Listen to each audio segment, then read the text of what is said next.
പിന്നെ അവസാനം ഞാൻ കംബോഡിയയിൽ 7 കൊല്ലം വർക്ക് ചെയ്തു. അവിടുന്ന് പോരുമ്പോൾ എൻ്റെ ശമ്പളം ഏതാണ്ട് 12 ലക്ഷമായിരുന്നു ഇൻ 2011 ടാക്സ് ഫ്രീ. 12 ലക്ഷം ഡോളേഴ്സ് ഓർ ഇന്ത്യൻ മണിയാണ്?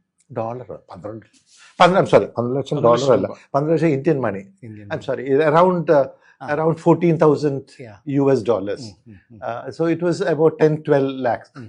A huge money എന്ന് പറഞ്ഞാൽ നല്ല ശമ്പളം. ഇപ്പോഴും UN വളരെ നല്ല ശമ്പളമാണെന്ന് ഞാൻ കേൾക്കുന്നത്. സാറിന്റെ ഈ ഇന്റർവ്യൂ കാണുന്ന യങ് ഓഫീസേഴ്സ് UN പറഞ്ഞു പോകാതിരിക്കാൻ.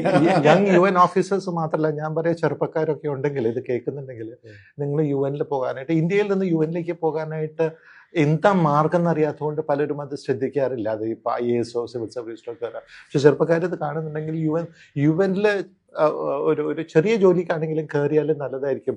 ഇന്റേൺ ആയിട്ടോ അല്ലെങ്കിൽ അവിടുത്തെ ചെറിയ കൺസൾട്ടൻ്റ് ആയിട്ടോ, ഏറ്റവും ചെറിയ ജോലിയിൽ കയറിയാൽ പോലും നല്ലത്. അവിടെ നിന്ന് പിടിച്ച് മുകളിലേക്ക് കയറാം.